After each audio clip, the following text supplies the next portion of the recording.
Magandang hapon, class.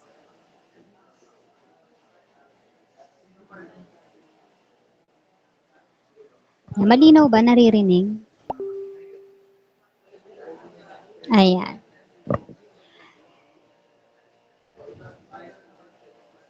Naririnig nyo ba yung, yung ingay sa background? May nagtotroso kasi. Naririnig ba?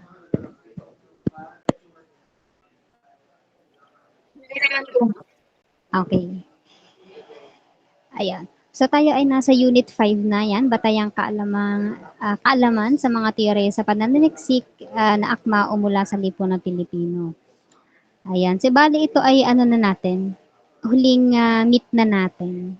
So yung mga natitirang meet ay ibibigay ko na sa inyo. Paghahanda na rin para sa defense ninyo. Tapos, wait lang. Yan, nakapag-post naman na ako ng yung halimbawa. So, hindi ko pa pala naisama dun yung rubric. So, mamaya ipopost ko. Hinanap ko pa kasi kanina na yung rubric. Yan. So, nakita ko naman na. So, mamaya ay ipopost ko sa Google Classroom. Yan. So, kasama na siguro dun sa halimbawa. Yan, para alam nyo, yung gagawin ninyo sa defense. Ano pa ba? Tapos, siguro, ang itatagal lamang ng inyong presentation dapat ay siguro mga 15 minutes lamang dahil tatanungin ko pa kayo at baka tayo ay kulangin pati sa oras. So, ulitin ko lang, inyong defense ay sa December, nakalimutan ko. Ano nga yun? Wait lang. First week of December. Basta first week of December yun. Ano pa ba? Yun lang naman. Tapos, yung sa Unit 6, ipopost ko na lamang yung Unit 6 sa ating Google Classroom.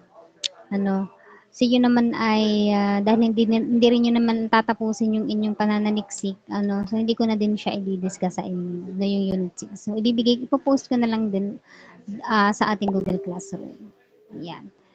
At, siguro, may nakapost na atang gawain, tungkol lamang naman dito sa Unit 5. Bali, ang gagawin ko na lamang, wala pa pala dito. Wait lang. Tingnan ko lang. Ayan, nakapost na pala. Bali, hindi na ako magpapa-quiz. Ang gagawin ko na lamang siguro ay isa pang gawain para makumpleto natin yung inyong mga gawain. So, bali kulang pa kasi ng isa. So, next week, magpapagawa na lang ulit ako. Teka, ano bang date na ngayon? Okay, yun. So, next week, ano pa naman? Next week ay isa pa ulit na gawain para hindi na ako magpapaquiz. Wala na din kasi akong time na gumawa pa ulit ng quiz dahil marami pa akong chine-checkan. At aasikasuhin ko pa yung sa ASEAN Lit. Ayan. So magche-check pa rin kasi ako ng literary analysis nila kaya wala na akong time. So ganoon din sa kanila. So hindi na din ako magpapa-quiz. Kaya yan. So yun na lang ang ating gagawin. So bali dalawang gawain. Yung gawain ngayon tapos huling gawain sa susunod na week. Bale, yun na lamang ang gawin natin. So, hindi na ako magkaklase. Maghahanda na lamang kayo sa inyong defense. Sa first week ng December. Okay, so simulan na natin itong discussion para tayo ay makatapos agad. So, medyo may pagkamahaba ito pero sige, paiiklian na lang natin para matapos agad. Ayan. Ayan. So, base dito sa panimula, ayan, ang isang mahusay daw na pananaliksik ay hindi lamang nag-uulat ng mga datos, ngunit nagbibigay rin ng malalim na pag-unawa sa mga dahilan at epekto ng isang partikular na phenomena. So dito pumapasok ang kahalagahan ng batayang theoretical. So ano nga ba ang muna ang batayang theoretical? So ito kasing batayang theoretical ay set ng magkakaugnay na konsepto, teorya at kahulugan. So ito yung parang isang mapa na nagsisilbing gabay sa inyong mga mananaliksik. So tinutulungan nito na maunawaan yung mga konsepto na kanyang pinag-aaralan at na inyong pinag-aaralan at kung paano magkakaugnay ang mga ito. So ang batayang theoretical din ay sistematikong pananaw. So dito ay nagbibigay ito ng isang organisado at lohikal na paraan ng pagtingin sa isang problema o issue. At isa pa, ito din ay relasyon o kaugnayan ng mga variable. So ito naman ay, ayan, tinutulungan nito na makita yung mga, yung mga okay. Wait lang. Ayan, so tinutulungan nito na makita ang mga salik na nakaka-impluwensya sa isang partikular na resulta. Ayan.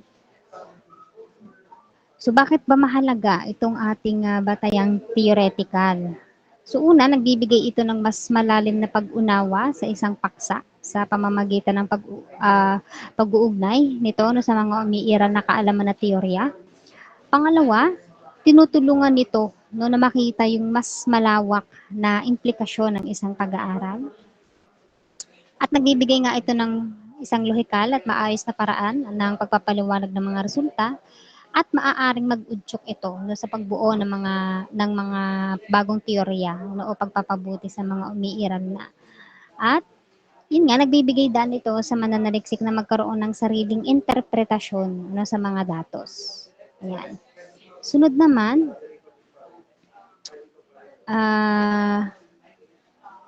yes, yung kaugnayan.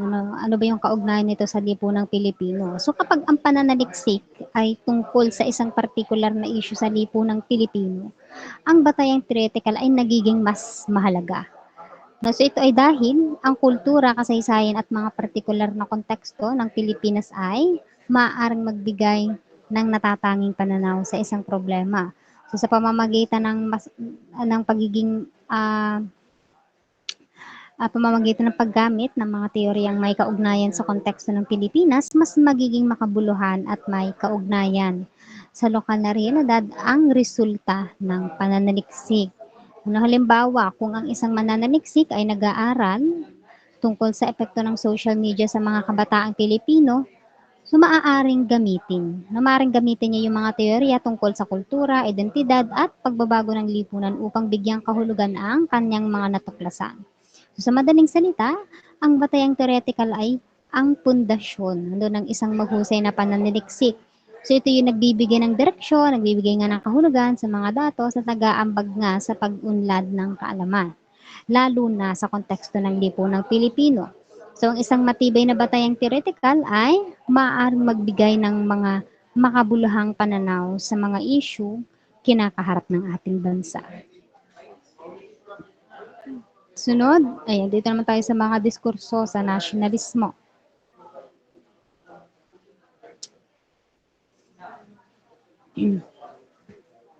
So pag sinabi nating nasyonalismo, pagiging makabansa. Yeah, so isang malalim na pagmamahal at debosyon sa sariling bansa. Isa pa, ito ay katapatan sa interes ng bansa. Ito naman ayan, paglalagay naman ng kapakanan ng bansa higit sa personal na interes.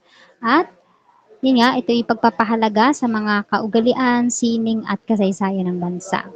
Ayan.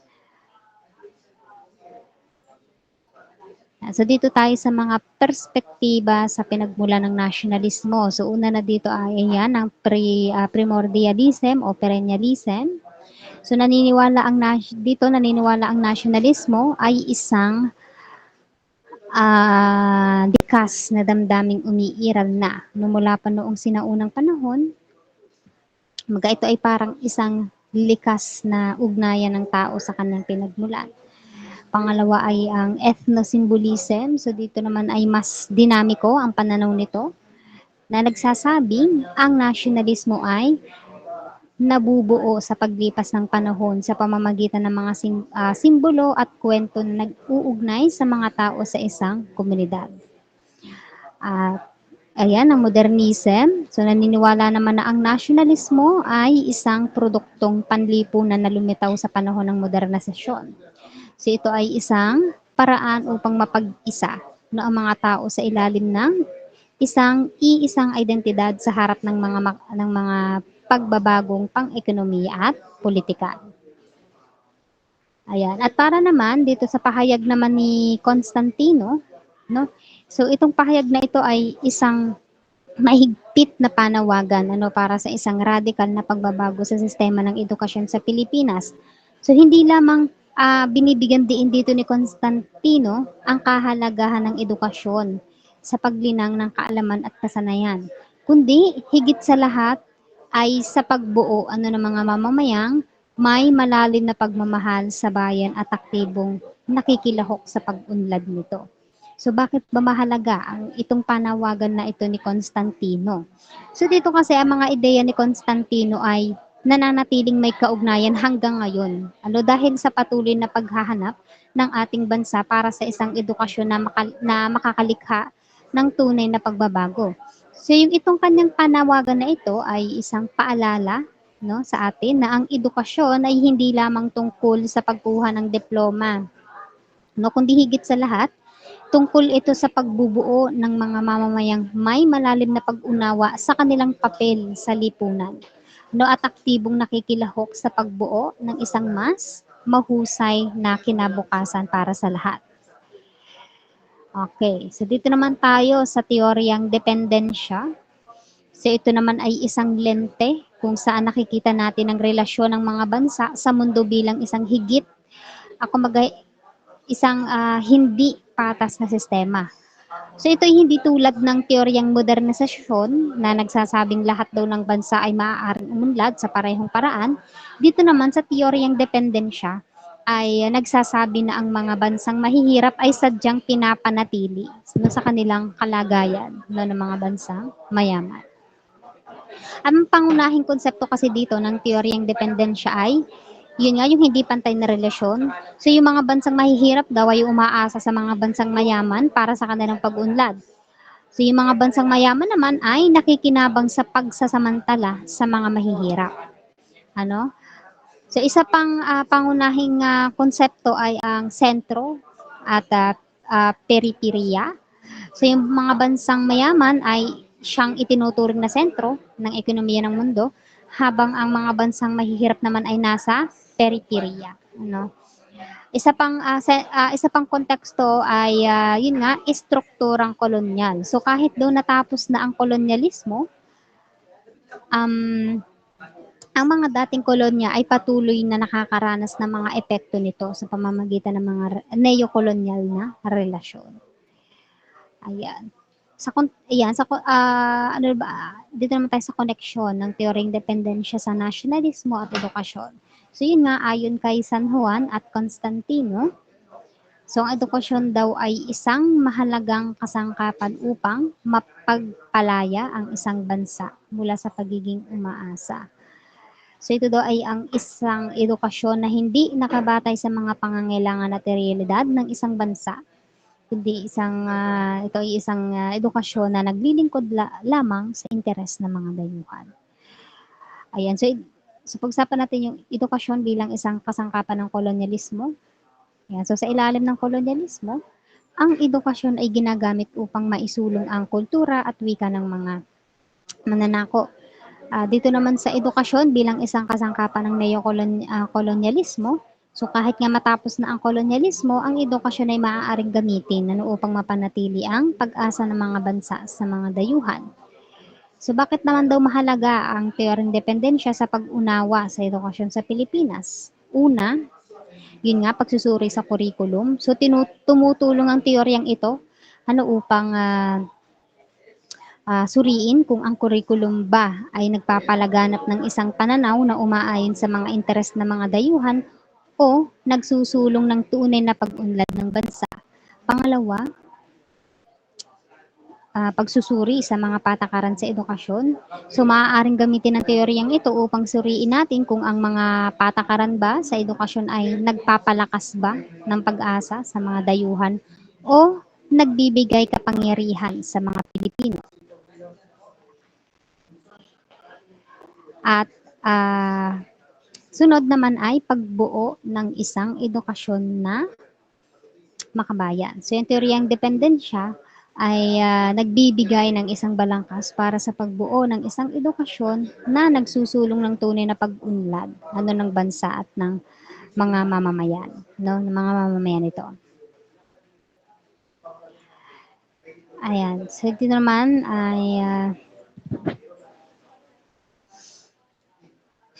ay maikling pangkalahatang ideya ng Marxismo.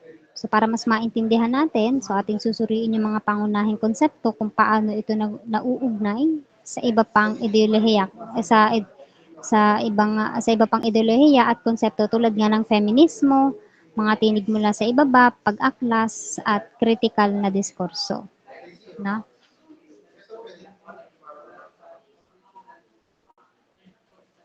So ano nga ba ang Marxismo? So ito ay isang kumbaga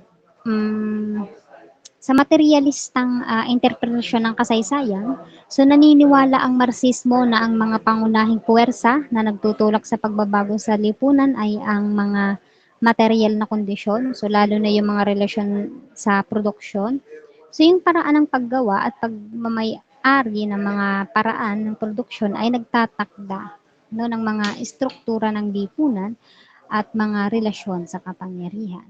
So sa dialectical na materialismo naman, ang Marxismo ay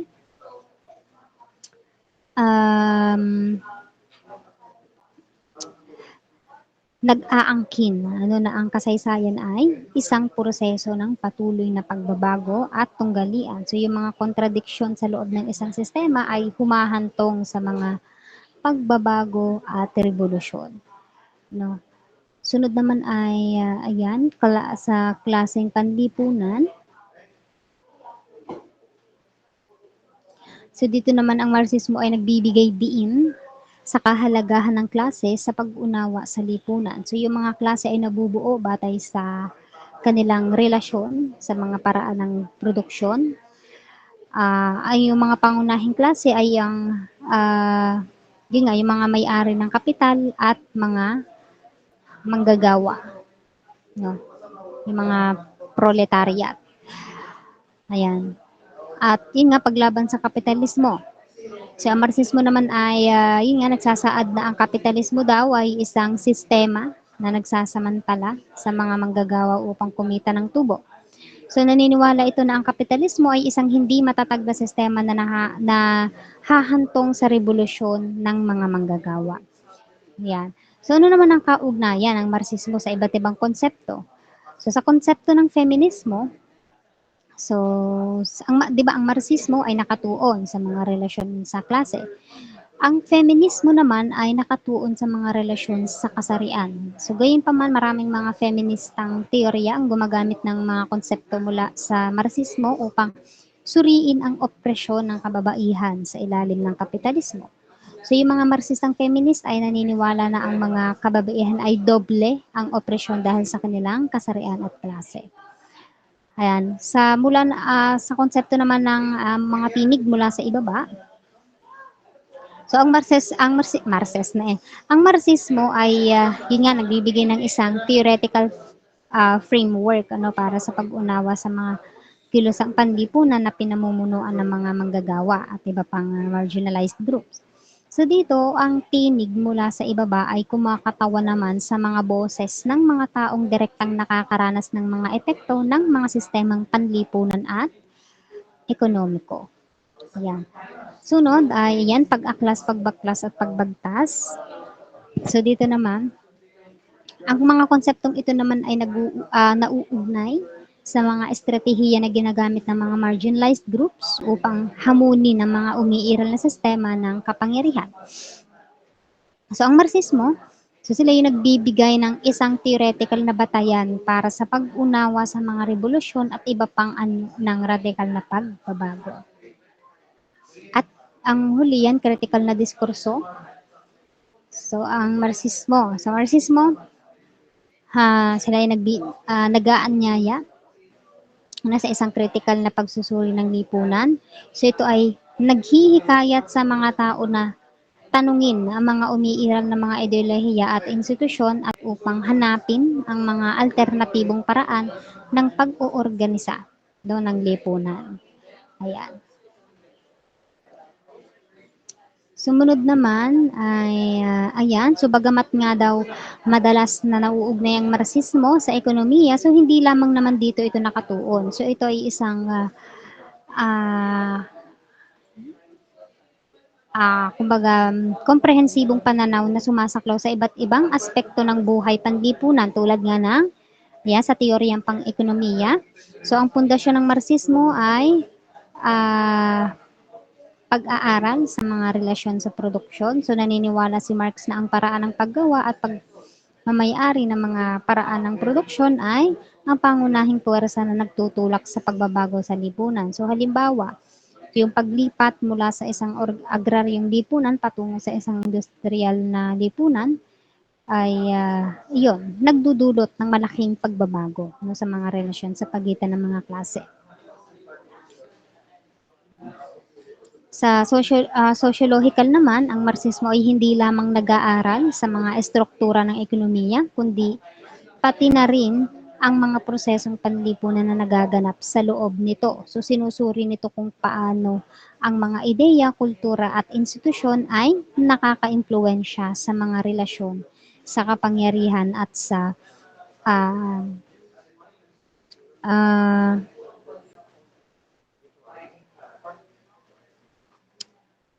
at sa pagpaparami ng mga hindi pagkakapantay-pantay. Sa metodong pilosophikal naman, ang Marxismo ay gumagamit ng isang partikular na paraan ng pag-aaral ng lipunan na tinatawag na dialectical materialism. So yung pamamaraang ito ay nagsasabing ang kasaysayan ay isang proseso ng patuloy na pagbabago at tunggalian. So yung mga kontradiksyon sa loob ng isang sistema ay humahantong sa mga pagbabago at revolusyon. Sunod naman ay panghimagsikang pananaw. So ang Marxismo ay hindi lamang isang teorya para sa pag-aaral ng lipunan. So ito rin ay isang panawagan para sa pagbabago. So naniniwala si Marx na ang kapitalismo ay isang sistema na nagsasamantala sa mga manggagawa at na ito ay dapat palitan ng isang mas makatarungan at pantay na lipunan. Ano? Sunod naman, ayan. So bakit daw ba nagkakaiba yung mga interpretasyon? So unang dahilan ay dahil sa konteksto ng panahon. So yung mga original na sulatin pala ni Marx at ni Engels ay isinulat sa isang partikular na konteksto ng kasaysayan at lipunan. So habang nagbabago ang mundo, nagbabago rin yung mga kondisyon na kinakaharap ng mga tao. Kaya naman, ang mga susunod na henerasyon ng mga Marxistang thinkers ay kailangang mag-adapt at mag-adjust sa mga bagong hamon at oportunidad. Pangalawang dahilan ay sa disiplina. So yung Marxismo ay isang malawak na teorya na maaaring ilapat sa maraming disiplina tulad ng ekonomiya, sosyolohiya, filosofiya at kasaysayan. At itong iba't ibang disiplina na ito ay may iba't ibang paraan ng pag-unawa at pag-analisa ng mga konsepto. Kaya naman, humahantong sa iba't ibang interpretasyon ng Marxismo. Pangatlong dahilan ay dahil sa political na konteksto. So yung mga kilusang sosyalista at komunista na nagsasabing inspirasyon ay mula sa Marxismo ay meron talaga silang iba't ibang mga interpretasyon at aplikasyon ng mga ideya ni Marx. So yung kanilang mga partikular na karanasan at mga layunin ay nakaka-impluwensya sa kanilang pag-unawa sa Marxismo. No? So yun yung dahilan kung bakit nagkakaiba yung mga interpretasyon. No? Pero hindi naman ibig sabihin na magkakaiba ay negatibo na. No? So yung pagkakaiba-iba kasi ng mga interpretasyon sa Marxismo ay kumbaga hindi ito isang negatibong bagay. So sa halip ito ay isang tanda ng buhay at pag-unlad ng isang ideolohiya. So yung mga debate at talakayan sa loob ng mga kilusang Marxist ay nagpapahintulot sa mga tao na mas maunawaan ang mga komplikadong issue at upang bumuo ng mga bagong ideya. So sa madaling salita, ang Marxismo ay hindi isang static no, na doktrina, kundi ito ay isang buhay na filosofiya na patuloy na umuunlad at nagbabago. Ano? Ayan. Ayan. Naman tayo sa, ayun nga, yung pag-aklas, pagbaklas at pagbagtas ni Tolentino.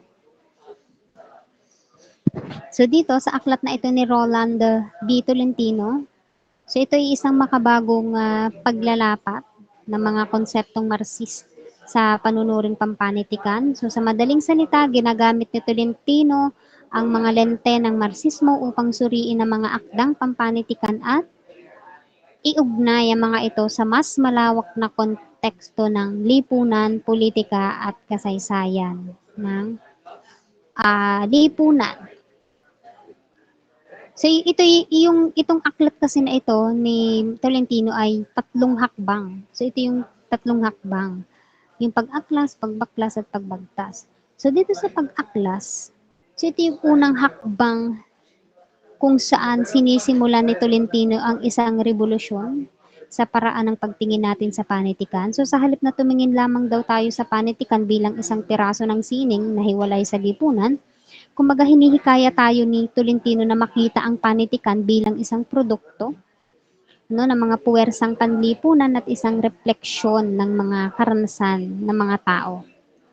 Sa pagbaklas naman, so dito tinatalakay naman ni Tolentino ang pangangailangan na buwagin ang mga tradisyonal na paraan ng pag-aaral ng panitikan na masyadong nakatuon sa mga anyo at estruktura ng teksto. So sa halip, hinihikayat niya tayong tumingin sa panitikan bilang isang anyo ng ideolohiya na nagpapalaganap ng mga partikular na pananaw at interes. At dito naman sa pagbagtas na hakbang, so ito yung huling hakbang kung saan nag-aalok si Tolentino ng isang alternatibong paraan ng pag-aaral ng panitikan. So sa pamamagitan ng isang makauring panunuri, sinusuri niya kung paano ang mga relasyon sa kapangyarihan at ang mga hindi pagkakapantay-pantay sa lipunan ay nakikita sa mga akdang pampanitikan. Ayan. So dito tayo sa pantayong pananaw naman na isang konseptong binuo ni Dr. Zeus Salazar na kung saan ito ay naglalayong magkaroon ng isang diskursong pangkabihasnan na tunay na sa atin, no, na mga Pilipino. So ano ba yung pag sinabi nating pantayo, ito ay mula sa atin, kumaga para sa atin. So mula sa atin, ang pantayo ay yun nga nagpapahiwatig na ang pag-aaral ay nagmumula sa loob mismo ng ating kultura at lipunan. So hindi ito nakabatay sa mga panlabas na pamantayan o perspektiba gaya ng mga pananaw ng mga dayuhan o kolonyal na kapangyarihan. So para sa atin, yun nga, ang layunin ng pantayong pananaw nga ay upang maunawaan ang ating sarili, kasaysayan, at kultura para sa ating ikabubuti. So hindi ito para lamang sa mga intelektual o eksperto, kundi para sa lahat ng mga Pilipino. So ano naman ang kinaibahan? Ano ang kaibahan sa pangkami? So pag sinabi nating pangkami, ito naman ay tumutukoy sa isang pananaw na nakasentro sa sarili o sa isang partikular na grupo. So ito ay maaaring magresulta naman sa isang elitista o eksklusibong diskurso na hindi nakakapag-abot sa mas malawak na komunidad, no?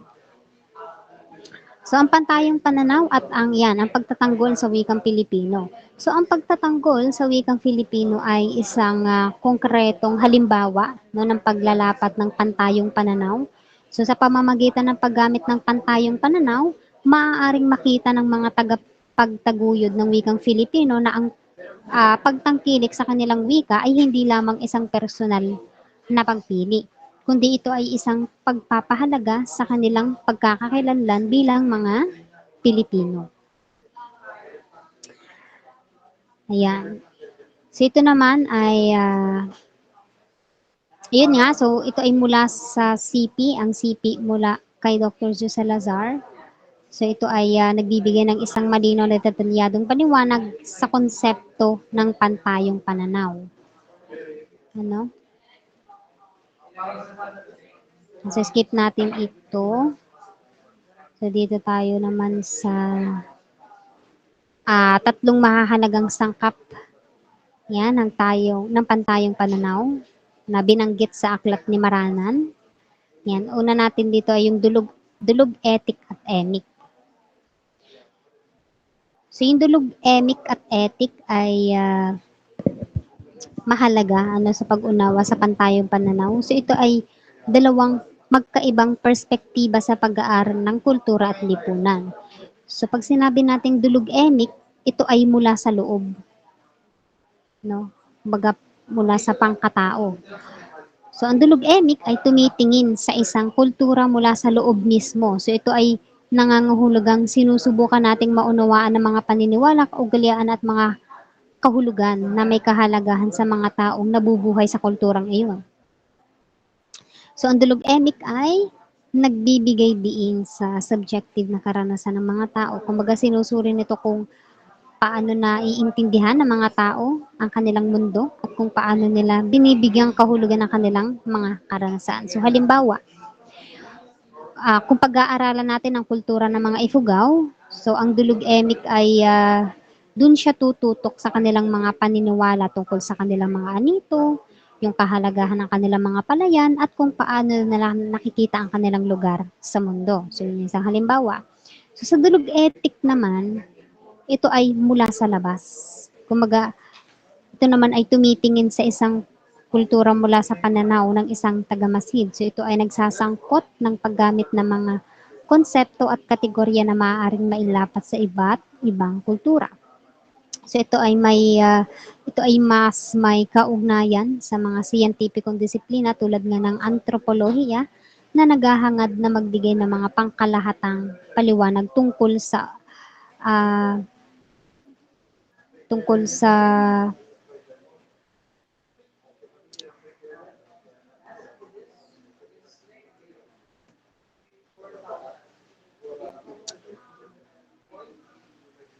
pag-uugali ng tao.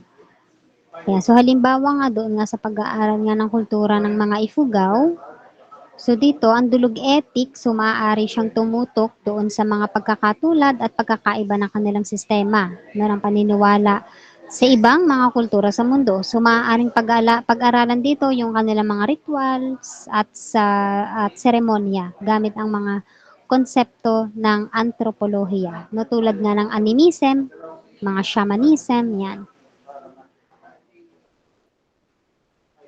Sa pag-unawa naman at pagpapaliwanag, ayan. So dito sa konsepto ng pag-unawa at pagpapaliwanag sa konteksto ng pantayang pananaw ay tumutukoy ito sa paraan ng pag-aaral at pagsusuri ng isang kultura o lipunan. So ayon nga kay Maranan, ang pinakamahinang posisyon ay yung paggamit nga ng parehong mga terminong theoretical, yung ethic, at mga terminong emic no, sa mga diskurso ng pantayong pananaw basta't ang wika na ginagamit ay Filipino. So bakit ito itinuturing na pinakamahina? So dahil nga ang pantayong pananaw ay naglalayong magkaroon ng isang diskursong tunay na sa atin. So yung paggamit ng mga konseptong hindi likha ng ating kultura ay maaaring magpahina sa bisa ng pag-aaral.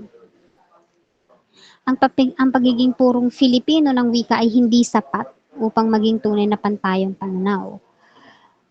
Sunod naman ay suliranin ng ideolohiya. So ito naman ay tumutukoy sa hamon ng pagpili sa pagitan ng dulog emic at ethic sa pag-aaral. So ito yung panggit ng posisyon. Ang panggit ng posisyon ay ang pagbibigay ng pribilehiyo sa dulog emic. Pero hindi naman tuluyang binabalewala ang dulog ethic. So bakit so dito naman sa suliranin ng ideolohiya, bakit naman binibigyan ng pribilehiyo ang dulog emic? So dahil nga ang pantayong pananaw ay naglalayong maunawaan ang ating kultura mula sa loob. So yung dulog emic ay mas angkop. So siya yung mas angkop upang makuha ang tunay na kahulugan at kahalagahan ng mga konsepto at paniniwala sa ating lipunan. So hindi rin naman talaga binabaliwala dito ang dulog ethic. So dahil yung paggamit ng mga konseptong mula sa ibang kultura ay maaari din namang makatulong sa pag-unawa sa ating sariling kultura sa pamamagitan naman ng paghahambing at pagkakaiba. Ano?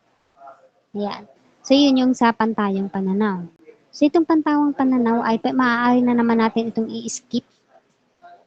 So dito tayo sa um, sa psikolohiyang Pilipino.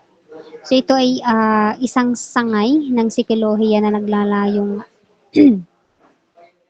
naglalayong maunawaan ang mga natatanging katangian ng pag-iisip ng dami na taasal ng mga Pilipino. So hindi ito basta-basta pag-aaral ng psikolohiya sa Pilipinas. Tapos ito ay isang malalim na pagsusuri sa mga konsepto, paniniwala at mga karanasang may kaugnayan sa kulturang Pilipino.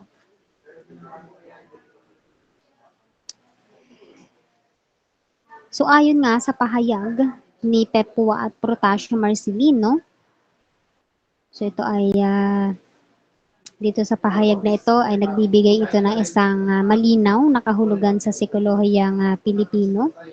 So ayon nga sa kanila, ito ay isang paraan ng pag-aaral ng psikolohiya na tunay na nakaugat sa kultura at karanasan ng mga Pilipino.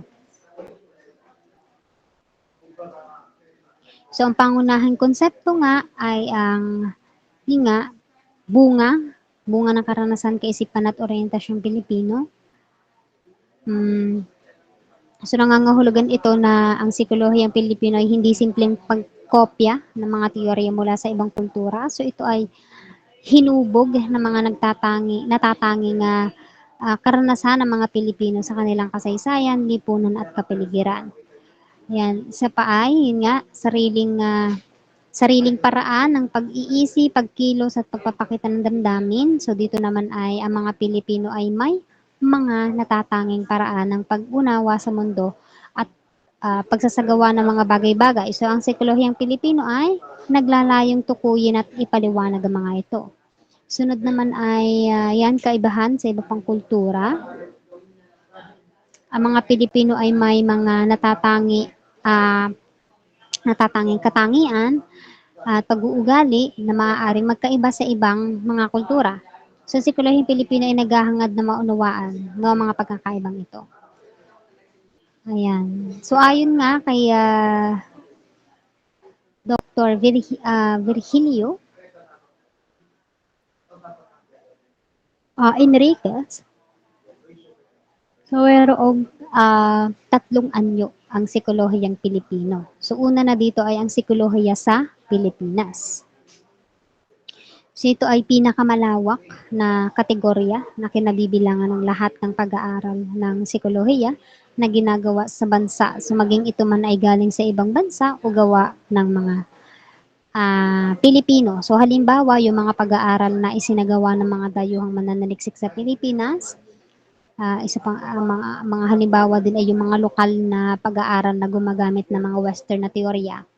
Ayan. Pangalawa na anyo ay ang psikolohiya ng Pilipino. So ito ay tumutukoy naman sa mga pag-aaral na may kinalaman sa mga Pilipino bilang paksa ng pag-aaral. So ang halimbawa naman nito, yung mga pag-aaral tungkol sa mga pagpapahalaga ng mga Pilipino, yung mga pag-uugali ng mga Pilipino sa iba't ibang sitwasyon, at mga psychological na epekto ng mga pangyayari sa buhay ng mga Pilipino. Sunod naman, pangatlong anyo ay psikolohiyang Pilipino. So ito yung pinakapuro at natatanging anyo ng psikolohiyang Pilipino. Dahil yun nga, ang mga konsepto, teorya at metodolohiya ay batay sa mga natatanging karanasan, paniniwala at halaga ng mga Pilipino. Ano? Ayan. Sunod naman ay, ayan. So base dito, ang pagsasali ng mga konsepto sa psikolohiya sa wikang Filipino ay isang mahalagang hakbang upang mas mapalalim ang pag-unawa at pagpapahalaga sa psikolohiyang Pilipino. So yung mga konseptong ito na binanggit ni Dr. Virgilio Enriquez ay nagbibigay ng iba't ibang paraan kung paano natin maaaring iangkop ang mga terminolohiya sa ating sariling wika, no, at kultura. So una, yan sa katutubong konsepto, ito yung mga salitang taal o likas na ginagamit sa Pilipinas. So halimbawa, yung kapwa, hiya, utang na loob, yan. So dito, ang mga konseptong ito ay may malalim na ugat sa kultura at kasaysayan ng mga Pilipino. Sunod ay pangalawa, yan, pagtatakda ng kahulugan. So ito naman ay pag-uugnay ng mga salitang Pilipino sa mga banyagang konsepto. So halimbawa, yung pagpapahalaga sa sarili o yung sa English ay self-esteem, pagkabalisa, anxiety, yan. So, ang prosesong ito naman ay mahalaga upang maipaliwanag ang mga konsepto sa psikolohiya na maaaring wala pang katumbas sa salita sa Pilipino. Hmm.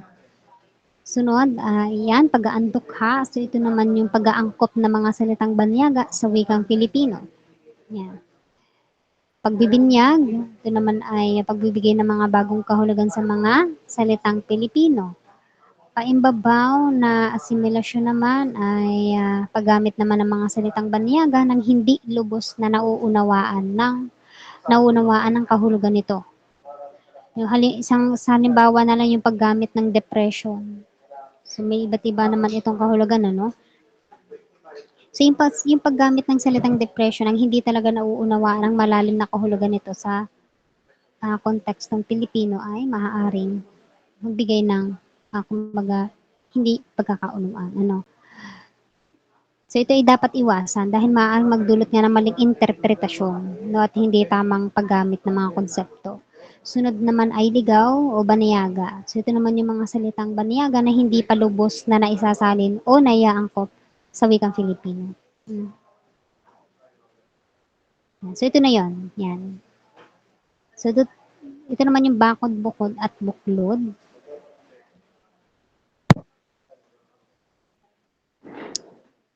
So dito sa bakod, bukod, buklod, so ito naman ay hindi lamang ito mga pisikal na bagay, ano, kundi mayroon ding itong malalim na kahulugan sa konteksto ng psikolohiyang Pilipino. So ginagamit naman ang mga ito bilang metapora upang ilarawan ng mga dinamikong panlipunan at psikolohikal na umiiral sa loob ng mga komunidad at kultura ng mga Pilipino. So kapag sa bakod, sa physical na kahulugan nito, 'di ba, ito ay isang istrukturang naghihiwalay ng isang lugar sa iba. Pero sa metaphorical na kahulugan, ito ay tumutukoy sa mga limitasyon, mga panuntunan at mga inaasahan sa loob ng isang grupo o komunidad. So sila yung bakod ang nagsisilbing kanasag laban sa mga panlabas na impluwensya at panganib. So ito yung nagbibigay ng pakiramdam ng seguridad at pagkakaroon ng sariling identidad. Ayan. Sa bukod naman, so sa pisikal ng kahulugan nito ay ito ay nakahiwalay, kumbaga mag-isa, nakabukod, ayan. Pero sa metaphorical na kahulugan naman, ito ang pagiging natatangi at pagkakaroon ng sariling identidad. No, ang bukod ay ang kakayahang gumawa ng sariling desisyon at kumilos ng malaya. Kumbaga, ito yung pagiging naiiba sa iba. Yan. Sa buklod naman, yan sa pisikal na kahulugan, ito ay pagkakabit, kumbaga pagsasama-sama, yan, pagbubuklod-buklod. Sa metaphorical na kahulugan naman, ito naman yung pagiging magkasama at pagtutulungan. No? So ito yung malalim na pagmamahal at pag-aalaga sa isa't isa. So ito yung pakiramdam ng pagiging bahagi ng isang mas malaking grupo. Ayan. So yun yung kumbaga metaphorical na kahulugan ng bakod, bukod at buklod. Ayan. So ito yung mga halimbawa na lamang. Ayan. Ayan. So yun lang. So yun lang para dito sa Unit 5. Yan. Batayang kaalaman sa mga teorya sa pananaliksik na akma o mula sa lipunang Pilipino. Yan.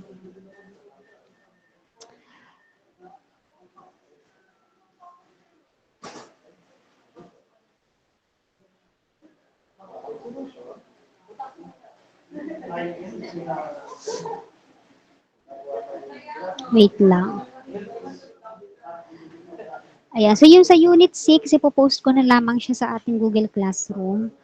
No? And then, ayan, gawin nyo na yung inyong gawain dito sa Unit 5. Hanggang bukas lang yan. Tapos, next week, isa ulit tayong gawain. Tapos na. Ano?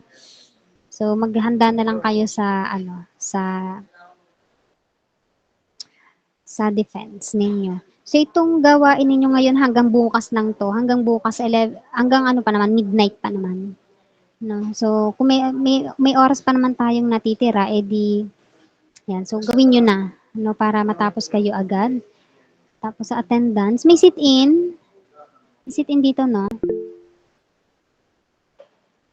Ayan, si Nagavara. Okay. Ayan. So, nag-screenshot na lang ako. Dito na lang ako magbe-base ng attendance ninyo. Ayan. Tapos, ano pa ba? So, yun lang naman yung inyong magiging assessment sa akin, pananaliksik tapos depends. So, naayos naman ninyo ang inyo, edi ready na lamang kayo sa inyong depends. Sa galingan nyo para mataas ang inyong makuhang score. At mabawi yon yung mga bagsak sa midterm. Yan. Tapos, ano pa ba? So, yun lang. Wala naman akong ibang pang babanggitin. Baka kayo, may mga tanong ba kayo?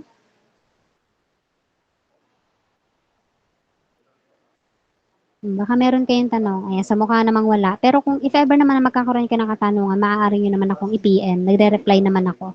O siya, sige. Pwede na kayong mag-leave. So, next